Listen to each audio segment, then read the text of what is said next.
नमामि आदिदेवं सुरासुरैर्वन्दितपादपद्मम् लोके जरामृत्युनाशम्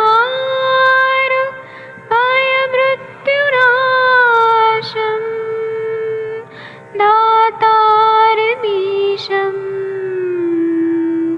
विविधौषधीनां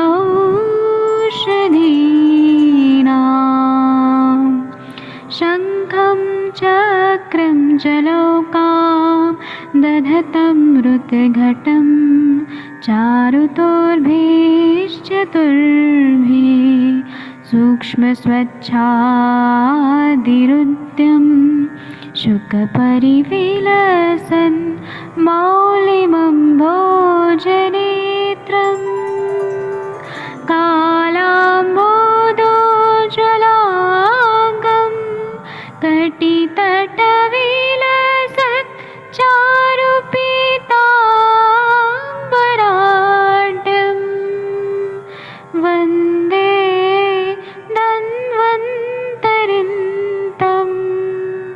निखिलगदमिव प्रौढदावाग्निनीलम्।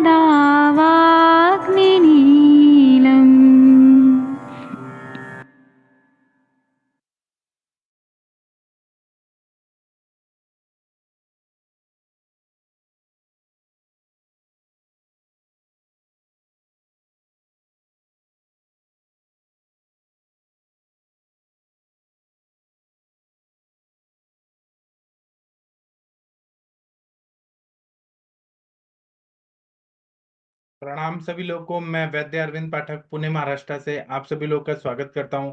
सभी लोगों को कोटि कोटि प्रणाम करता हूं। हम लोग शाम को 7 बजे रोज मिलते हैं और कोई ना कोई व्याधि पे या कुछ अलग विषय पे बात करते हैं जो कभी भी कोई भी मतलब आयुष आयुष दर्पण के अलावा कोई भी ऐसे साइबर स्पेस पे इतना अच्छे से आयुर्वेद के जगत में कभी डिस्कशन नहीं होता है। ये ओपन प्लेटफॉर्म है, यहाँ पर हम लोग हर तरह के अनुभव भी सीखते हैं एक दूसरे को और अपने अनुभव भी बताते हैं। तो आज का जो विषय है वो स्किन कैंसर पे है। स्किन कैंसर जो है वो दो तरह का होता है। एक होता है स्क्वामस सेल कार्सिनोमा, दूसरा होता है बेसल सेल कार्सिनोमा। तो जो स्क्वामस सेल कार्सिनोमा है ये ज्यादातर पाया जाता है। बेसल सेल कार्सिनोमा पे हम कभी और बात करेंगे। आज जो कॉमनली पाया जाने वाला कार्सिनोमा है इस पे हम लोग बात करेंगे। और मैं जो बताऊंगा ये मैंने अपने प्रैक्टिस में भी देखा है और मैंने अपने आदरणीय गुरुजी के पास जमदग्नि सर के क्लिनिक में भी देखा है। और भी लोग जो कैंसर पे काम करते हैं उनके क्लिनिक में भी मैंने देखा है। तो इसलिए मैं जो मैंने प्रत्यक्ष देखा है और ठीक होते हुए देखा है, इसलिए मैं बताने के योग्य अपने आप को समझता हूँ, इसलिए मैं बता रहा हूँ। जो भी मैं बता रहा हूँ ये कुछ मॉडर्न की किताबों से लिया हुआ है, कुछ आयुर्वेद की किताबों से लिया है, कुछ अनुभव से नोट्स बनाए हैं जो आप लोगों को काम आने वाले हैं। तो आज हम स्किन कैंसर पे बात करेंगे। तो स्क्वैमस सेल कार्सिनोमा आप लोगों ने 11 12 में भी पढ़ा होगा कि मॉडर्न का जो व्यू है, स्क्वैमस सेल हमारे शरीर में अलग अलग सेल्स रहते हैं। स्क्वैमस सेल्स रहते हैं, फिर एपिथेलियल सेल्स रहते हैं, फिर एडिपोस सेल्स रहते हैं, अलग अलग तरह के सेल्स रहते हैं। तो ये स्क्वैमस सेल कार्सिनोमा जो रहता है यह ज्यादातर पाया जाने वाला स्किन कैंसर है। तो और कैंसर नाम से कोई भी ऐसे डरिए मत कि हम ठीक नहीं कर सकते, हम कर सकते हैं ठीक, है ना, हम ठीक कर सकते हैं। लेकिन उसको किस तरह से सोचना है, विचार करना है, वो मैं अभी आप लोगों को एक डायरेक्शन दे रहा हूँ। जो मेरा लेक्चर है ये मुझे नहीं पता कि ये कौन कौन लोग सुन रहे हैं, लेकिन जो लोग भी सुन रहे हैं उनको डायग्नोसिस करने में, आयुर्वेद पॉइंट ऑफ व्यू से देखने में, समझने में जरूर काम आने वाला है। मेरा लेक्चर जो है ये बहुत ही इंपॉर्टेंट है। मैं जो भी अपना सीक्रेट नॉलेज है अपने गुरुजी से पाए हुए वो सब मैं आप लोगों को शेयर कर रहा हूँ। बाद में मैं पीडीएफ भी दे दूंगा ताकि आप लोगों को फायदा हो इससे। तो ये एक तरह का स्क्वैमस सेल का कार्सिनोमा है। तो इसमें एपिथेलियल सेल्स भी रहते हैं और जो स्किन का एपिडर्मिस रहता है, हम लोगों ने पढ़ा है स्किन में, मॉडर्न ने एपिडर्मिस डर्मिस लेयर्स बताए हैं। तो ये एपिडर्मिस का मेन पार्ट इसमें इन्वॉल्व रहता है।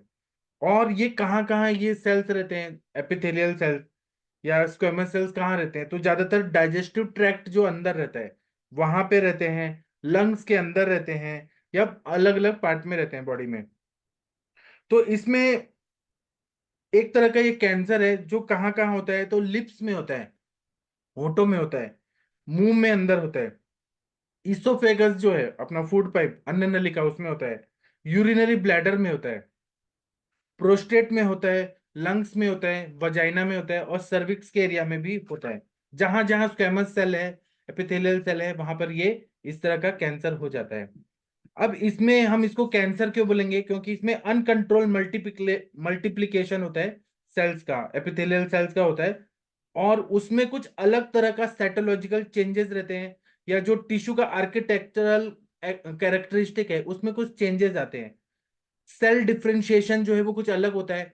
फिर इसका हम बायोप्सी करते हैं, स्किन बायोप्सी करते हैं, और CA-125 मार्कर जो रहता है उससे हम देखते हैं, तो हमें कंफर्म हो जाता है कि ये स्किन का कैंसर है, नॉर्मल कुष्ठ रोग नहीं है। इसमें इस तरह का गांठ गांठ और स्किन में स्क्वेमस सेल में ये बढ़ रहा है, ऐसा में पाया जाता है। तो इसको कभी कभी स्क्वेमस सेल कार्सिनोमा जो है, इसको एपिडर्मोइड कार्सिनोमा भी कहा जाता है, या स्क्वेमस सेल एपिथिलियोमा ऐसे भी कहा जाता है। तो और ये न जहां पर सूर्य प्रकाश पड़ता है अपने शरीर में, जैसे होंठ पे पड़ रहा है वहां ये ज्यादा होता है, या फिर चेहरे पे होता है, ये ऐसे दिखता है, हाथ पैर जहां पर भी सनलाइट का एक्सपोजर वहां ज्यादा होने के चांसेस होते हैं। ये कैसा होता है, तो रेड नोड्यूल की तरह रहता है, गांठ की तरह रहता है, और उसमें साइड से तो वो फ्लैट रहेगा और एक गांठ टाइप आ जाता है, उसमें कुछ स्केल टाइप रहता है, जैसे मछली का रहता है वैसा स्केली रहता है, और क्रस्टेड सरफेस जैसे कुछ उभार आ गया है, जैसे कोई स्किन से उभार आ गया है, ऐसा होता है। तो इसमें स्किन कैंसर में ज्यादातर हमें क्या क्या पाया जाता है, स्क्वेमस सेल कार्सिनोमा, एक दूसरा बेसल सेल कार्सिनोमा, और एक और होता है मिलानोमा। मिलानोमा उस पर भी हम दो चीज पे हम बाद में कभी बात करेंगे। अब इसके सिम्टम्स क्या रहते हैं, तो ये एक छोटा सा गांठ की तरह उत्पन्न होता है, नोड्यूल की तरह, और सेंटर में ये बहुत बड़ा हो जाता है, और फिर ये नेक्रोसिस होने लगता है, मतलब खराब होने लगता है, सड़ने लगता है, वहां नर्व एंडिंग में भी कुछ सेंसेशन नहीं रहता है, और फिर ये ना एक तरह के अल्सर हो जाता है, ऐसा जख्म होता है जो कभी हील ही नहीं होता है, ऐसे हो जाता है। इसमें कोई सिम्टम्स नहीं पता चलेगा शुरुआत में, ऐसा हो सकता है। और इसमें क्या होता है कि अल्सर जो रहता है उसके साइड में लाल रंग का स्किन आ जाएगा, और वो जो हार्ड रहेगा उसके एजेस जो रहेंगे, किनारे बहुत ऊपर रहेंगे, और धीरे धीरे वो बढ़ते जाता है, बढ़ते जाता है। एक तरह से देखें तो हार्ड प्लेक रहेगा या पेप्यूल टाइप के रहेगा, गांठ टाइप, ये बढ़ते जाता है। और इसमें ऐसा रहता है कि छोटे छोटे ब्लड वेसल्स भी दिखाई देते हैं कि इसमें है कुछ जान है, ऐसे गांठ रह रही है। और ये क्या होता है कि स्किन के अंदर रहता है, स्किन के ऊपर नहीं आता है, हमें स्किन के अंदर एक तरह की गांठ बन रही है ऐसा पाया जाता है। और ये अंदर ही अंदर स्किन के अंदर एक गांठ उत्पन्न हो रही है, और अल्सरेशन हो रहा है, जख्म हो रहा है अंदर ही अंदर, और अंदर ही ये फैल रहा है, ऐसा हमें पता चलता है। यह ज्यादातर जो सन एक्सपोज्ड एरिया रहते हैं, सॉरी, जैसे कि हाथ में पीछे के साइड जहां सूर्य प्रकाश मिल रहा है वहां होता है, या फिर सिर के ऊपर रहता है, अपने होठों के ऊपर रहता है, या फिर कान के ऊपर भी रहता है, कान का जो पिन्ना रहता है उसके ऊपर भी ये पाया जाता है। और अगर होठों में देखें तो ये स्मॉल अल्सर रहता है, और ये जख्म भरता नहीं है, ऐसा ये अल्सर टाइप हो जाता है, और कभी कभी ये बीच बीच में खून भी आता है इसमें। और इसमें क्या रहता है कि स्किन जो रहती है वह पूरी तरह से डैमेज होने लगती है, धूप में जाने से और बढ़ता है ये, तो इसको बोलते हैं सोलार कैरेटोसस, ऐसे नाम दिया जाता है। और इसमें ज्यादातर ये रहता है रिस्क कि मेटास्टेसिस होके फैल जाएगा पूरे बॉडी में, स्किन कैंसर फैल जाने का डर रहता है। अब इसमें ऐसा पाया गया है, रिसर्च हो रहा है अभी इस पे, लेकिन ऐसा पाया गया है कि एक HPV, मतलब ह्यूमन पेपिलोमा वायरस होता है, उसके वजह से ये फैलता है। और वायरस के वजह से ये हो रहा है ना, तो ये ओरोफेरिंग्स में होता है, लंग्स में होता है, फिंगर्स में होता है, या एनस के एरिया में, जेनेटल रीजन में भी ये हो जाता है, मतलब जो मेल का यूरेथ्रा है, पेनिस, उसमें हो सकता है, जेनेटल रीजन में भी हो सकता है। तो एलोपैथी साइंस में इस पे क्या इलाज है, अभी आदित्य सर भी बताएंगे। स्क्वेमस सेल कार्सिनोमा पे एलोपैथी में टॉपिकल मेडिकेशन देते हैं, वहां लगाने वाला कुछ मेडिसिन रहता है, या सर्जरी किया जाता है, या फिर रेडियोथेरेपी किया जाता है, उसमें एक्सटर्नल बीम रेडियोथेरेपी रहता है, या ब्रैकीथेरेपी, इंटरनल रेडियोथेरेपी ऐसे रहते हैं, ब्रैकीथेरेपी बोलते हैं, जो इंटरनली रेडियोथेरेपी दिया जाता है। या फिर इसमें क्यूरेटेज किया जाता है, या इलेक्ट्रोडेसिकेशन, मतलब उसमें कुछ ऐसे करंट देके उसको जलाया जाता है, क्यूरेटेज किया जाता है। या फिर इसमें अगर वो पेनिस पे हुआ है तो उसमें एक अल्टारा करके, इमिकोमोड करके एक प्रोसेस है, वो किया जाता है। ऐसा एलोपैथी साइंस में है। अब इस पे आदित्य सर कुछ अपना ज्ञान का प्रकाश करिए, अगर आप सुन पा रहे हैं आदित्य सर तो। आपने स्क्वेमस सेल कार्सिनोमा देखा है sir, Aditya sir? Sir sir, मैं सर 5 मिनट दे दीजिए सर, मैं जब फ्री होके करता हूँ सर, 5 मिनट दे दीजिए। हाँ, इस पे किसी ने ऐसे, कंचन मैम आपने देखा है स्किन कैंसर के पेशेंट आपके पतंजलि में आए हैं पेशेंट? नहीं सर, बहुत आया है सर। और मुझे अभी भी एक केस याद है। वो एक्चुअली मुझे ना उसका अपीयरेंस जैसे लाइकेन प्लानस होता है ना, वैसे ही टाइप लग रहा था। जैसे वो फीमेल मेरे सामने बैठी तो छोटे छोटे छोटे काले काले ऐसे उभरे हुए से छोटे दाने टाइप से थे पूरे उसके पैर पे। और वो जब आई थी तो वो बोल रही थी कि मुझे 1 साल से है और ये बढ़ रहा है। तो मुझे लगा कि ये लाइकेन प्लानस होगा। पर उसने फिर बाद में जैसे उसकी सब रिपोर्ट्स वगैरह निकाली, क्योंकि 1 साल से था तो उन्होंने काफी जांचें की थी। जैसे स्किन, हाँ, ये स्किन का भी हिस्टोपैथ वगैरह उन्होंने किया था शायद उसमें। जो भी रिपोर्ट्स थे उनके पास सब कैंसर वाले सब रिपोर्ट्स थे। तो वहां पे ना उसको डायग्नोस किया था कि स्किन कैंसर है करके।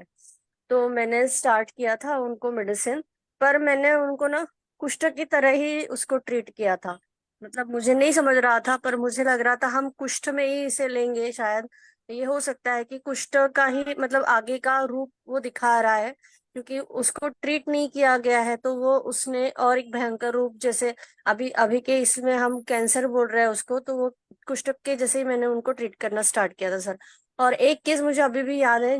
जैसे आपने बोला कि नॉन हीलिंग अल्सर भी जैसे स्किन में हो रहा है तो वो काफी दिनों के बाद वो कैंसरस हो जाता है। तो मैंने ऐसी एक केस देखी हुई है, शायद मैंने ग्रुप पे शेयर भी की थी। वो पेशेंट के लिप्स में नॉन हीलिंग अल्सर था। और उनका जो है ना, उनको भी मैंने 3-4 महीने ट्रीट किया था।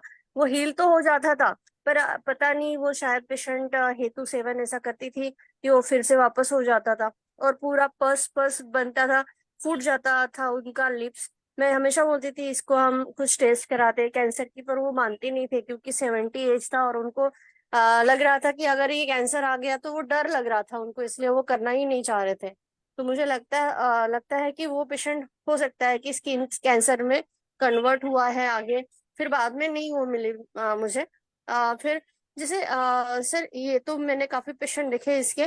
पर मैं एक जानना चाहूंगी कि जैसे आप बता रहे हो कि हम अंतर त्वचा भी लेते हैं और बाह्य त्वचा भी लेते हैं, तो हमारे जो भी कैंसर है अंदर बॉडी के अंदर, तो हाँ वो हम स्किन कैंसर मतलब जो इनिशियल फेज है वो स्किन से ही स्टार्ट होता है ना सर? मतलब इन हाँ, अंतर त्वचा। हाँ, हमें हाँ तो अभ्यंतर त्वचा या बाह्य त्वचा, यही सोचना है।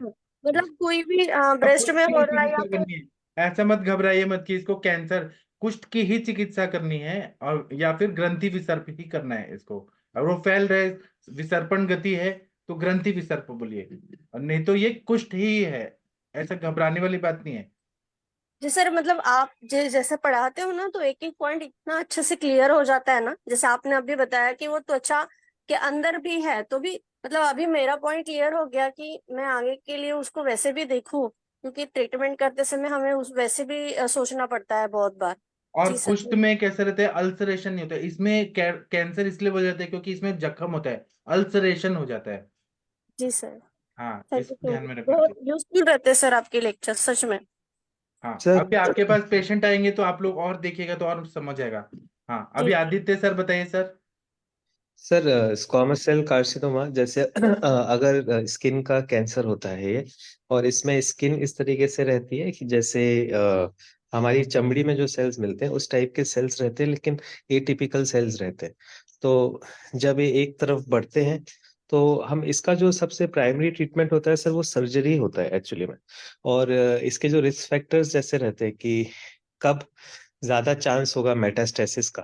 तो अगर हम माइक्रोस्कोप जैसे पुराने जमाने में जो माइक्रोस्कोप रहते थे, मतलब आजकल क्लिनिकल साइड के ही माइक्रोस्कोप आते हैं जो नॉर्मल कोशिकाओं को अलग तरीके से कितना नॉर्मल कोशिकाओं से अलग है, इसको बोलते हैं पुअर डिफरेंशिएशन।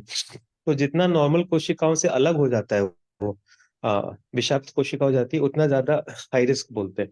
फिर अगर वो जैसे कान में अगर कोई लीजन है, जो ईयर यहाँ पे कान में रक्त ज्यादा बहता है, तो कान में अगर कोई लीजन है तो वहां से मेटास्टेसिस का चांस बढ़ जाता है, क्योंकि वो ऐसी स्किन है, डेंजरस एरिया फेस पे अगर हो, कान पे ज्यादा मिलता है वैसे, तो वहां से मेटास्टेसिस का चांस बढ़ जाता है।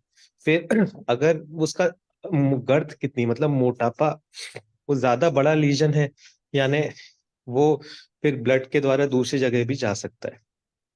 फिर अगर उसने किसी नर्व वाले एरिया को इन्वॉल्व कर लिया, जैसे सलाइवरी ग्लैंड के पास फेशियल नर्व निकलती जो पीछे से, जो सलाइवा का स्राव और जो टंग की मूवमेंट्स, सेंसेशन और जबड़े की मूवमेंट का कंट्रोल करती है, अगर नर्व के पास इन्वेजन हो तो भी मेटास्टेसिस का चांस बढ़ जाता है कि नर्व के थ्रू वो अलग अलग एरियाज में, ब्रेन्स में भी जा सकता है। फिर इसके कारण जो परेशानियां होती हैं, जैसे जब ये कैंसर बढ़ता है तो मेटास्टेसिस, और हो सकता है लोकली इन्वेट कर जाए, कुछ जैसे सलेवरी नर्व में इन्वेट कर जाए, पेन हो रहा है, न्यूराइटिक जोर से पेन हो रहा है, फिर फंक्शन लूज कर जाए नर्व का, जैसे फंक्शन चला गया तो जबड़ा खुलेगा नहीं इस तरीके से, या अगर अंदर अंदर हो गया, जैसे मुंह का कैंसर हो गया, तो अंदर वहां पे टेस्ट नहीं आएगा, रास्ता बंद कर सकता है, इस तरीके से देखने में अच्छा नहीं लगता। ये सारे इसके कॉम्प्लिकेशन रहते हैं। और जो मेन चीज इसकी सर सर्जरी ही है, और सर्जरी ऐसे करते थे, जैसे मोस्ट माइक्रोस्कोपिक सर्जरी बोलते हैं, कि वो माइक्रोस्कोप में देख के कि उतना एरिया कोरेते हैं कि जितना एरिया तक वो खराब सेल्स मिल रहे हैं माइक्रोस्कोप में देख के। और इसमें फिर सनस्क्रीन से भी प्रोटेक्ट, की जैसे इन लोगों को यूजुअली हम रेडिएशन नहीं देते हैं उतना, क्योंकि इनका रेडियो सेंसिटिव, फोटो सेंसिटिव रहता है, तो सनस्क्रीन से प्रोटेक्शन करना पड़ता है। और अगर सर्जरी के बाद फिर कीमोथेरेपी से भी टॉप अप करते हैं, जैसे 5-फ्लोरोयूरेसिल हुआ, या फिर इस टाइप की कीमोथेरेपी रहती है जो फोटो सेंसिटिविटी बढ़ाती है, मतलब यूवी लाइट के साथ इन द्रव्यों को देते हैं। तो जैसे इमिक्विमोड करके द्रव्य होता है, टॉपिकल एप्लीकेशन भी करते हैं इमिक्विमोड का और फ्लोरोयूरेसिल का। तो इसके बाद फिर यूवी लाइट वहां पे, मतलब लाइट देते हैं, तो उसके साथ भी वो सेल्स वहां पे जल्दी मारते हैं। फिर सर जैसे क्यूरेटाज करते हैं, कोल्ड क्यूरेटाज भी कर सकते हैं, ठंडा क्रायो क्यूरेटाज, ये सारी चीजें सर, यही इसका ट्रीटमेंट। एक बार फैल गया तो फिर हमारे यहाँ तो मतलब बस वो कंट्रोल करना है कि जो सिम्टम वाइज, जो सिम्टम जो है उसके हिसाब से चिकित्सा देना है सर। जी सर। जी। अब आयुर्वेद पे आते हैं हम लोग। किसी को कुछ बोलना है तो बोलिए, आयुर्वेद बहुत ही इंटरेस्टिंग है। मैं जो बताऊंगा ना वो आप लोग बोलेंगे अरे हमने तो ये पढ़ा था, हमने कभी सोचा ही नहीं ऐसा। अखिलेश तिवारी जी, आप कुछ बोलना चाहेंगे इस टॉपिक पे, या किसी को कुछ बोलना है? मनीषा मैम, अगर बोलना है तो बोलिए, नहीं तो मैं जो बता रहा हूँ वो सुनिए आप प्रणाम लोग। सर। सर हाँ बोलिए बोलिए सर। कंटिन्यू रखिए सर, जी सर आप बताइए। कंटिन्यू रखेंगे प्लीज। मैं पहले बताता हूँ फिर आप लोग बताइए, ठीक है?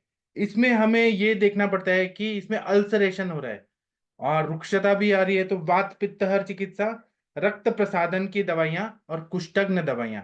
अब जो मैं चीज दिखा रहा हूँ वो आप लोग देखिए। आप लोग बोलेंगे अरे ये तो हमने पढ़ा है, हमने क्या ऐसा कभी सोचा ही नहीं। अभी रुकिए, मैं अभी आप लोग को दिखा रहा हूँ, 1 मिनट बस। आप लोग जो सुबह का सेशन अटेंड करते हैं उन लोगों ने ये पढ़ा है जो मैं अभी दिखा रहा हूँ? अभी आ रहा है, 1 मिनट, शेयर स्क्रीन हो रहा है। अभी आप लोगों को दिख रहा है 18 नंबर का श्लोक? अखिलेश तिवारी जी, आपको ये दिख रहा है 18 नंबर का श्लोक आपके स्क्रीन पे? आ, अडूसा हाँ, आप पढ़िए सर 18 नंबर। वासा अमृतानि निम्ब निम्ब वरा पटोल व्याध्री व्याध्री कर व्या करंजोदक कल्प कल्प व्याध्री हाँ, व्याध्री करंज मोदक कल्पकम सर्प विसर्प ज्वर कामलास्त्र कुष्ठापहम वज्रक वज्रक वज्रक मामनंती, जी। अडूसा गिलोय नीम त्रिफला पटोल कटेरी करंज स्वस्त्र। खस इन खस है वो, खस उशीर।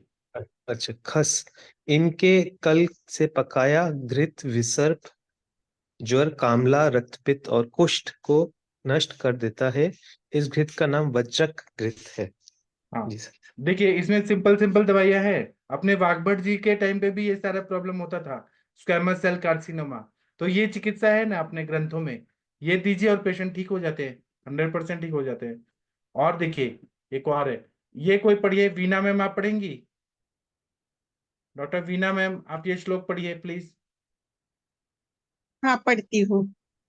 त्रिफला त्रिकटु द्विकंटकारी कटुका कुंभा निम्ब कुंभा राजवृक्षैः सवचातिविषाग्नकैः सपाठौ पिचुभग्नैः नववज्रदुग्धमुष्ट्या पिष्टैः सिद्धं ससर्पिषप्रस्थमेति प्रस्थमेभिः क्रूरे कोष्ठे स्नेहनं रेचनं च कुष्ठक्ष्वित्रप्लीहा वर्ध्म अश्मगुल्मान् हन्यात् कृच्छ्रास्तन्य महावज्रकाख्यम्।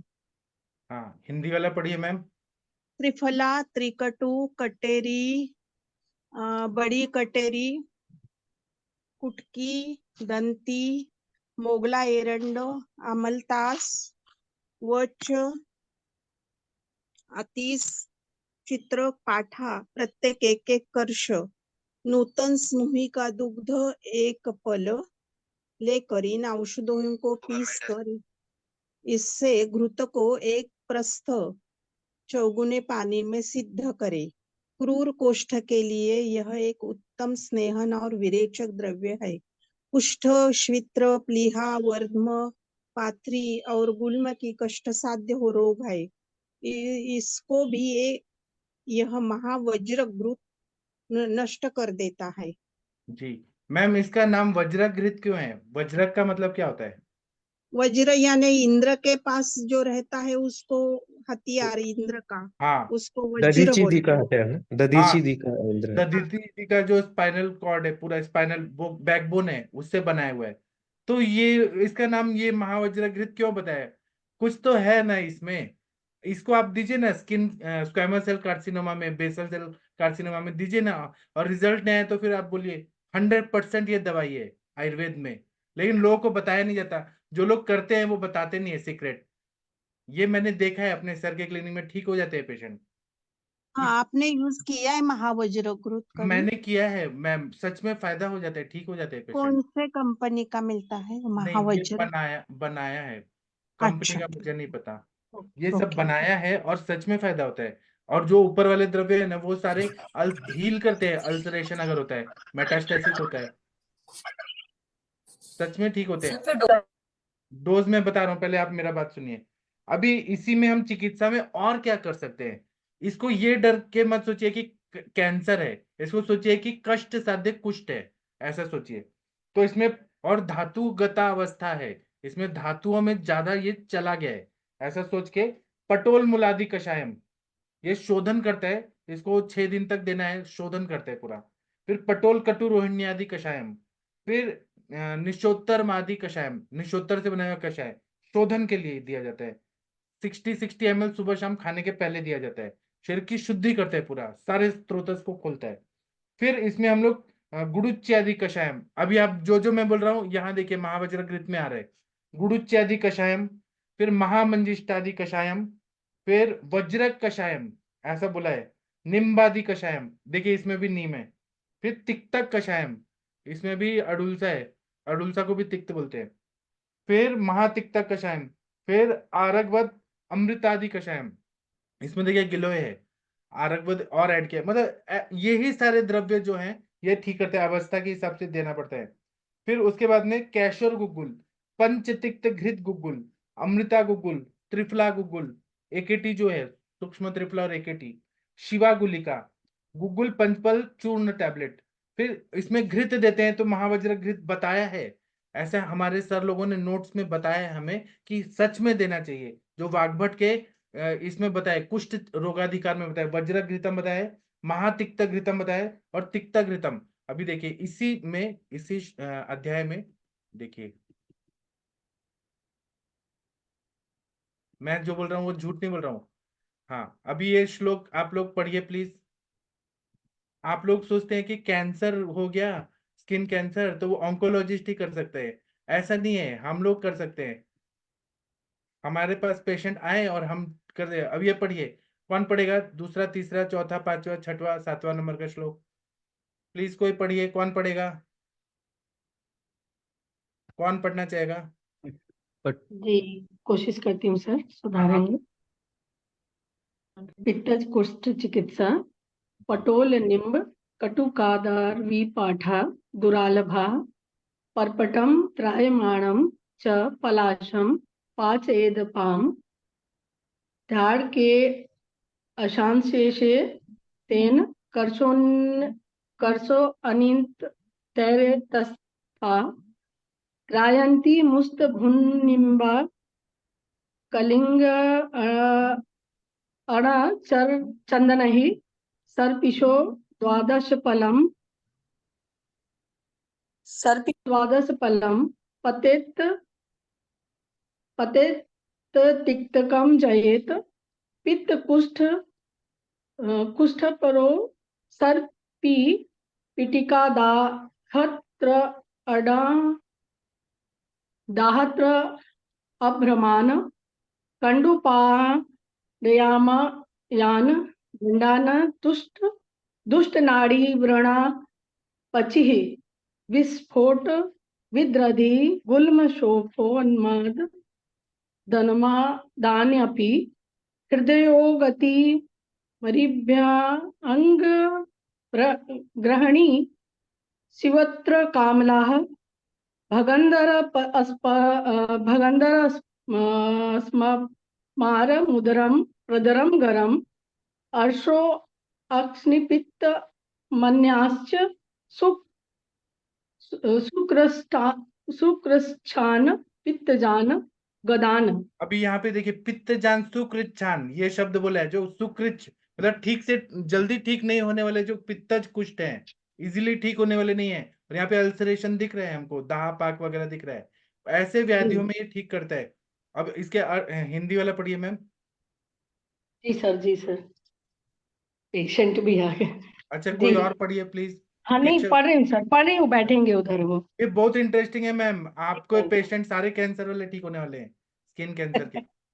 जी सर तिक्त घृत परवल नीम कुटकी दारू हल्दी पाठा धमासा शहतरा शाहतरा त्रायमाणा प्रत्येक एक एक लेकर 2 आढ़क जल में क्वाथ करें। अष्टमांश शेष रहने पर इसमें त्रायंती मुस्ता चिरायता इंद्रजौ पिपली चंदन प्रत्येक एक कर्ज लेकर इनका कल्क मिलाकर 12 पल घी को सिद्ध करें। यह तिक्त घृत पित्त कुष्ठ विसर्प पिटिका प्यास भ्रम एंड भ्रम कंडु पांडुरोग गंड दुष्ट नाड़ी व्रण जो ठीक नहीं होता हम लोगों से सर, अपची विस्फोट। सर आगे करेंगे इसको।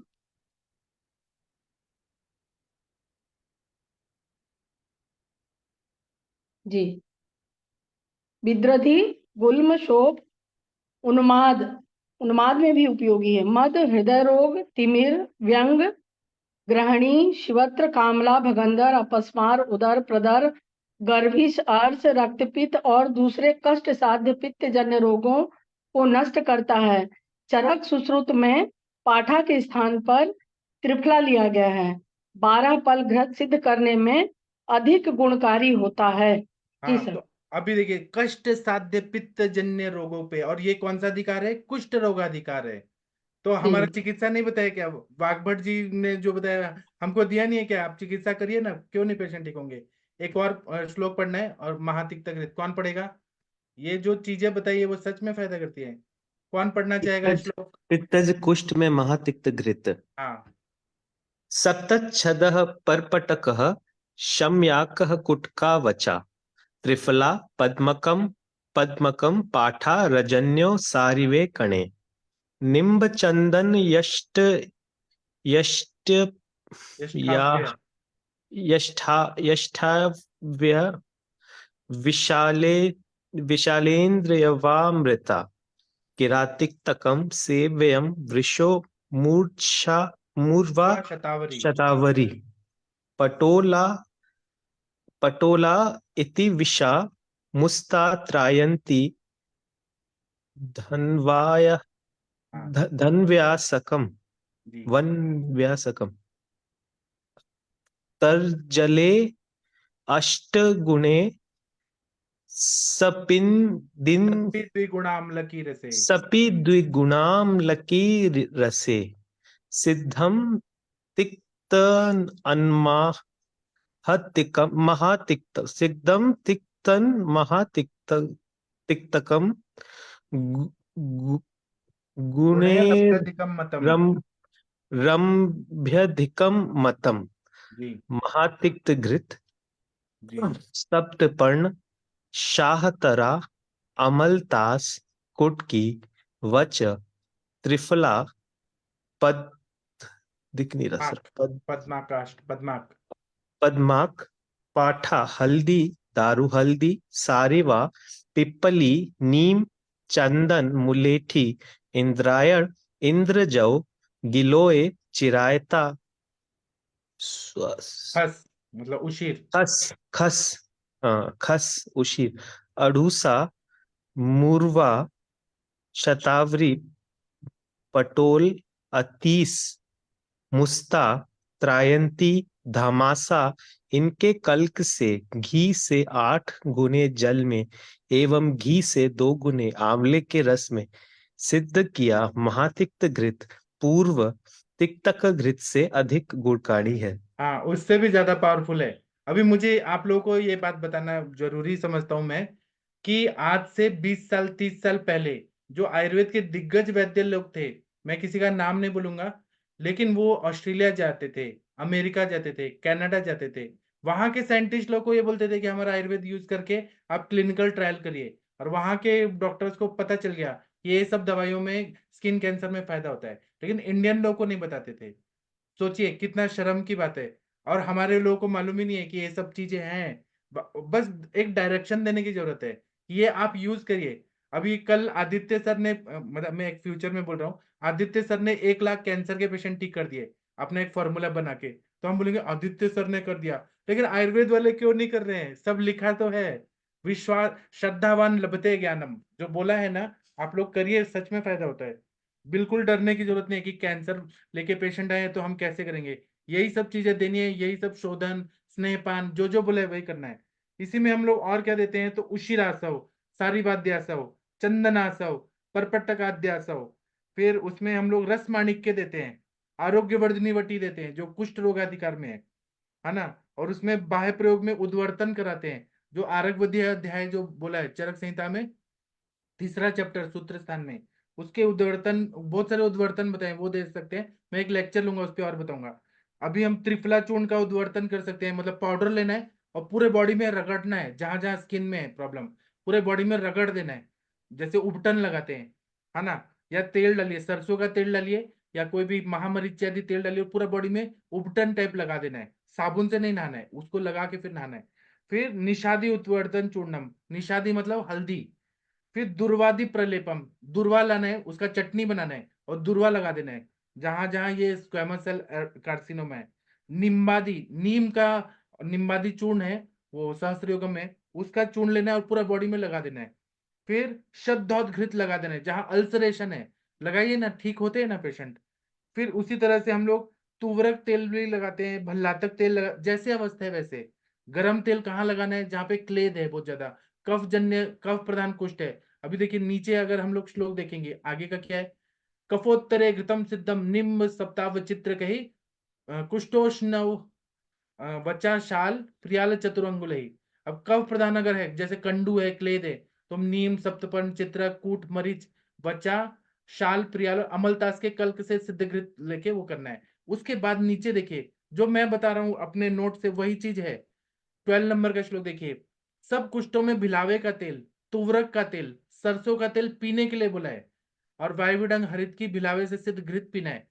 और मैं वही चीज बोल रहा हूँ, तुवरक तेल, भल्लातक तेल, फिर एक होता है आदित्य पाक तेल, मतलब सूर्य की गर्मी में पकाया हुआ जो तेल होता है, मतलब ये सारी चीजें डालिए आप तेल में और धूप में उसको रखिए, तो अपने आप सनलाइट से वो गर्म हो जाता है।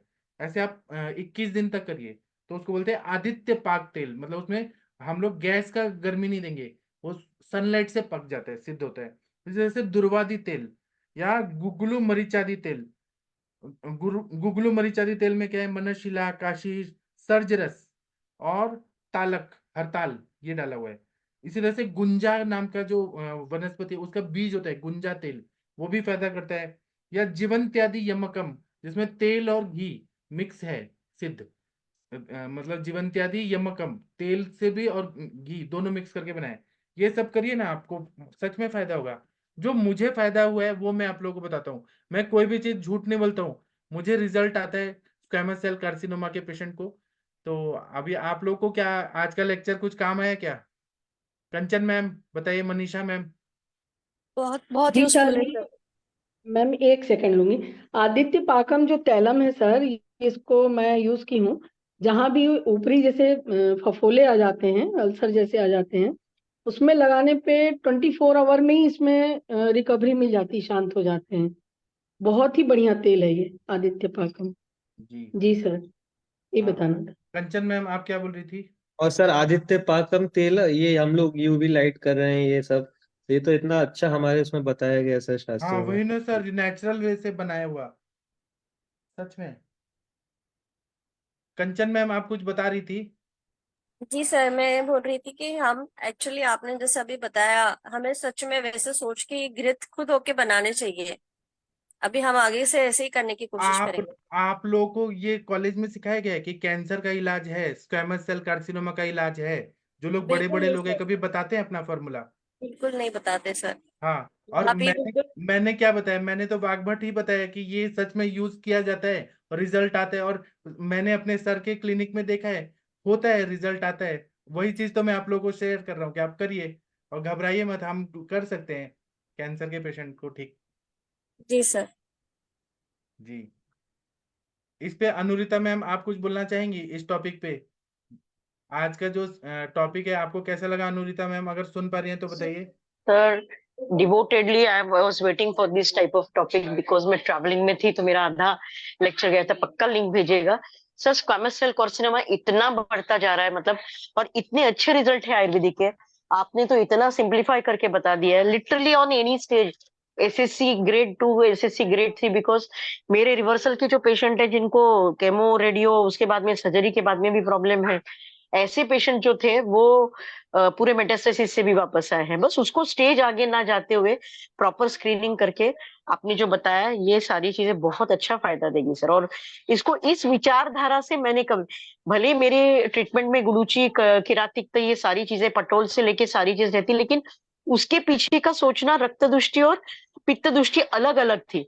यहाँ पे जो आपने ये दिया है पित्तज कुष्ठ करके, इस एंगल से मैंने, मतलब मैं ऐसे सोच रही हूँ कि अगर पित्तज कुष्ठ की चिकित्सा ये स्क्वैमस सेल के लिए लागू होती है, तो ये इंटरनली कोलोन कैंसर के लिए भी लागू होगी, क्योंकि अंदर का भी तो अभी एपिथेलियल देखिए, सेल ही आपने है ना। पित्तज कुष्ठ ही मत समझिए, यहाँ पे हम रेट्रोस्पेक्टिव स्टडी करते हैं। यहाँ पे जब बोला है हाँ जी। कुष्ठादि रोग में वज्रघृत, वज्रघृत हाँ हाँ इंद्र के वज्र के समान, ये महत्वपूर्ण है, इतना इंपॉर्टेंट है हाँ हाँ, वज्रघृत। क्यों बोला इन्होंने वही। आचार्य, दूसरा नाम क्यों नहीं रखा? महावज्रक, वज्रक क्यों रखा है इन्होंने? कि इंद्र का जो शस्त्र है वो कभी फेल नहीं होता, जैसे कृष्ण भगवान का सुदर्शन चक्र कभी फेल नहीं होता, वज्र के आता है, ऐसे ये कभी फेल नहीं तो सर होता। ये कोलोन कैंसर में भी तो यूज कर सकते हैं ना सर? हाँ, क्योंकि करिए। वहां पे भी जो, हाँ, क्योंकि वहां पे भी, मतलब, आंतरिक जो भी त्वचा स्क्वैमस है। है, वो हाँ एपिथेलियल और ये सेल्स इन्वॉल्व होते हैं, फिर बाद में उनकी वृद्धि और ट्यूमर और ऑब्स्ट्रक्शन में कन्वर्ट होते हैं। तो हम इस हाँ, पे काम कर ही सकते हैं, क्योंकि गृहिणी दृष्टि से बाकी की शुरुआत होती। पर तो आप जो थैंक यू वेरी मच। ठीक करेंगे ना, आप लोग का नाम होगा, और सच में लोग बोलेंगे कि आयुर्वेद के चिकित्सक सर्वश्रेष्ठ चिकित्सक हैं, जो हर तरह का कैंसर पे काम करते हैं। और इसके पेपर आने चाहिए, हमारे पब्लिश होने चाहिए कि हमने पेपर बजरंग। आने चाहिए सर। मैं तो वही बोल रही हूँ, कल भी मैं तो वही बोल रही थी कि ये स्टडीज अगर 2020 के ग्रुप में भी करके सबके, हमारे यहाँ पे अभी ऑन पैनल शायद 30 या 25 डॉक्टर्स है। अगर 20 भी डॉक्टर्स 10-10 20-20 केसेस का ये लाते, तब भी वो डाटा सिर्फ आयुष दर्पण से ही हो जाए, उसके बाद में पेपर पब्लिश हो, तब भी उसका एक्सेप्टेंस आएगा sir, believe me. And thank you very much for such an very important topic. बहुत हाँ, कॉमन है स्क्वामस सेल कार्सिनोमा। क्योंकि हम ग्रंथ पढ़ते हैं ना, तो हम पढ़ते हैं वज्रघृत लिखा है, ये महावज्रघृत पढ़ा है। हाँ, लेकिन उसका यूज क्या नहीं, है, अप्लाइड महाकल्याणक क्या का है? तो सर सब जगह पे ही बहुत अच्छा यूज है, मतलब महाकल्याणक की फर्स्ट चॉइस है इस पे यूज करने का, लेकिन बहुत अच्छा रेफरेंस दिया सर आपने। जी। एक और दादिघृत भी बताया, वो भी मैं कभी बताऊंगा। विसर्प में दादिघृत करके बताया, वो भी मैं कभी बताऊंगा। वो ग्रंथि विसर्प की चिकित्सा में, जहां गांठ गांठ गांठ गांठ होके मेटास्टेसिस फैलता है, उसमें दादिघृत बताया है, उसका मैं कभी बताऊंगा। और ठीक है, और किसी को कुछ बोलना है? आप लोग कुछ बोलना चाहते हैं? प्रीति मैम, सीमा मैम, आप लोग यूज करेंगे? Varsha ma'am, Manisha ma'am, Neha ma'am, आप लोग ये यूज करिए और हमें भी बताइएगा रिजल्ट। बिल्कुल भी मत घबराइए, आप लोग ना एक कल्प वृक्ष के नीचे हैं। आयुर्वेद एक कल्प वृक्ष है, जो मांगेंगे वो देगा, लेकिन आपको मांगते हुए आना चाहिए। सब कुछ देता है आयुर्वेद, सब कुछ देता है। जी हाँ जी सर, इसमें आप इतने अच्छे से बताते हैं सर कि इसमें इतना इंटरेस्ट भी आ जा रहा है ना, नहीं तो पहले बहुत वर्डन लगता था, इतना कंटेंट कहाँ कलेक्ट करेंगे, कैसे बनाएंगे, या बहुत ज्यादा है कि पेशेंट बहुत एक्सट्रीम ज्यादा ही डिस्टर्ब हो गया तो फिर हम लोग भेज देते हैं। तो अब ऐसा नहीं होगा सर, और बहुत सारे केस अब खुद ही टेकल कर लेते हैं। और मेन बात है, अगर आप घृत नहीं बना सकते हैं तो हमारे सर क्या बोलते हैं कि आप ये वनस्पतियां लाइए, इसका काढ़ा दीजिए और घी के साथ दे दीजिए, अनुपान के साथ। पेट की अग्नि उसको पका देगी और घृत सिद्ध कर देगी, पेट की अग्नि खुद ही बना देगी सब। ये सर वही, बहुत लेकिन अच्छा है। ये एक ही कितना इजी हो जाएगा ना, काढ़ा दे बहुत के इजी होगा उसके सर। घी साथ के साथ अनुपान के साथ दे दीजिए। हाँ, सर जैसे आटे और गेहूं में अंतर है, ऐसे ही जो कमर्शियल मेड औषधि है और खुद का जो पिसा हुआ, वो उसमें हाँ, बहुत अंतर है सर। वो उसकी शेल्फ लाइफ, ये सब चीजें देखते हुए जिनके पास जमीन है उनको या मिट्टी है उनको ये करना चाहिए, वो खुद तो ही करना। बड़ी बात है, वो तो करेंगे सर, लेकिन हम पहले आयुर्वेद में रिजल्ट देंगे ना, तो और ज्यादा फायदा होगा। जी मैंने सर सर। एक, इंटरेस्ट आएगा, हम इसका सर्च करेंगे अपने स्थानीय पर जो लोकल जगह है, लोकल लोगों से, तो उसमें फिर इसका और लोगों में इंटरेस्ट भी आएगा, फिर इसका हाँ, बिजनेस के तौर पे लोग वैसे इंटरेस्ट लेके और ज्यादा इसको बनाएंगे, अपने खेतों में रोपण करेंगे। सर हाँ, सबसे बड़ी बात है कि अभी हम, जी, रोपण नहीं मिलता ना हमको, ये मटेरियल नहीं मिलता, सब जंगल कटते चले गए और ये व्यापार बढ़ते चला नहीं, गया अगर हम और हम लोग, कोशिश करेंगे तो क्यों नहीं, कोशिश करने वालों की हार नहीं होती है। हमारे लगा लीकेज है वो देखो गीलो है। प्लीज म्यूट करिए, चंद्रशेखर जी म्यूट करिए, इम्पोर्टेंट टॉपिक और पे सर बात हो सबसे रही बड़ी समस्या अभी हमारे पास है कि शुद्ध गोघृत नहीं मिलता, है। वो तो मिलता है, ही नहीं हमको। हम महीने लूप में होल चार पे तीन बात से ना चार करें, केजी घी चाहिए रहता है, हम और वो लूप होल अवेलेबल पे ही नहीं बात है। ना करें मैम, कि ये नहीं मिलता, वो नहीं मिलता, हमको ये नहीं मिलता, हमको सरकार मदद नहीं आ रही। हमें क्या करना है, जो भी अनफेवरेबल जी कंडीशन है, उस पे हमें सोचना है कि जी हम जी और क्या कर सकते हैं। हमें कैसे भी करके पेशेंट ठीक करना है ना। जी जी जी जी। अपनी कमियां नहीं निकालना है, हमें पॉजिटिव चीजें ढूंढनी है, और मिल जाता है सब चीज। अंग्रेज हाँ लोग सर, थोड़ा रिसर्च गांव कर वालों रहे को हैं हमारे उस पे। कॉस्ट एक ज्यादा देते हैं तो वो ला के देते हैं वहां से फिर। और क्या है ना, कि अंग्रेज लोग जो आयुर्वेद यूनिवर्सिटी ऑफ कैलिफोर्निया है, या जापान में आयुर्वेद यूनिवर्सिटी है, सब अपने पेशेंट ठीक कर रहे हैं, और इंडिया वालों को कुछ नहीं है, कोई कुछ नहीं, वैल्यू नहीं है अपने शास्त्र की। ऐसे है। अभी देखिए, मैं एक, आप लोग को पटनायक सर याद होंगे, जो उड़ीसा के थे। तो एक जी पेशेंट को मैंने ठीक किया था, कार्सिनोमा गट में था और इसोफेजियल एरिया में कार्सिनोमा था। तो मैंने ऐसे ही ये सारी दवाइयां दी थी, तो वो ठीक हो गए थे। तो वो सर ने जो कमेंट लिखा था, वो मैंने व्हाट्सएप पे लिखा है, ग्रुप में डाला है, आप पढ़िए। वो पेशेंट ठीक हो गया, 100% ठीक हो गया है। विशाखापट्टनम का वो पेशेंट था, 100% ठीक हो गया है उसको। मैं ऐसे पेपर नहीं किया हूँ, लेकिन वो पेशेंट ठीक हो गया है, अभी भी बात होती है। आप लोग ये चैट पढ़िए, वो सर ने लिखा था ग्रुप में, उन्होंने खुद जाके पेशेंट को देखा था, पेशेंट ठीक है। ठीक है, और किसी को कुछ पूछना है, बताना है तो पूछ सकते हैं, बता सकते हैं। ठीक है, तो आप लोग प्रॉमिस करिए कि आप लोग ये सारे दवाइयां देंगे और पेशेंट ठीक करेंगे और आगे बढ़ेंगे आप लोग। तो ये पहचानेंगे कैसे सर ये? क्या? सर ये कंठ जैसे भटकटैया कंठकारी तो ठीक है, जो दूसरी चीज अगर समझ में कहानी, पहचान में। करंज मिलता है, उशीर मिलता है, पटोल मिलता है, त्रिफला, सब तो मिलता है सर। जी सर, जी रुचि सर। मिलता है, अडुलसा मिलता है। कोई भी ऐसा द्रव्य नहीं है जो नहीं मिलता, सब मिलता है। कूलर के उसमें ओशीरी लगाते हैं ना सर, उसमें जो उशीर ही, पैनल हाँ। लगा। जी सर। हाँ, इस पे प्रशांत भट्ट जी आप कुछ बोलना चाहेंगे सर, इस टॉपिक पे? प्रशांत भट्ट जी कुछ बोलना चाहें तो बोले। नहीं। ठीक है, तो आप लोग, अभी मैं सेशन बंद करता हूँ। आप लोग सोचिएगा जो मैंने बताया, सोचिएगा, आप पेशेंट को ट्रीटमेंट दीजिएगा। और इसमें एक और चीज बताया, दैव व्यपाश्रय चिकित्सा, जो आज हमने सुबह पढ़ा कि सूर्य की उपासना करना है, संडे को मतलब नमक नहीं खाना है। आज हमने लास्ट लोग जो पढ़ा, जो लोग थे आज के सेशन में, इसमें रसायन वगैरह भी बताया है। ये सब का प्रयोग करना चाहिए हमें। सिद्धार्थक स्नान कराना है, लेप लगाना है, उद्वर्तन करना है, जो जो बताया। एक देखिए, वज्रक तेल, ये जो मैं दादी घृत बता रहा था, ऐसे वज्रक तेल है, ये भी बताया अपने इसमें। कफ वातजन्य अगर रहेगा तो उसमें हम लोग ये दे सकते हैं, वज्रक तेल, महावज्रक तेल। तो एक तो डायग्नोसिस अच्छा से होना चाहिए, और चिकित्सा, और दैव व्यपाश्रय चिकित्सा भी कभी कभी करना पड़ता है। तो इसमें व्रत वगैरह जो है कि क्रोध नहीं करना है, चांद्रायण व्रत करना है, यम करना है, गुरुजनों की पूजा करना है, ये जो जो बताए, तारा देवी की पूजा करनी है, शिव की पूजा करनी है, सूर्य की आराधना करनी है, और या कुछ गलत काम कर दिया है वो कॉन्फेस करके उसका प्रायश्चित करना है। ये सारी चिकित्सा करें तो क्यों नहीं पेशेंट ठीक होंगे? जो लिखा है वो आप्त वचन है।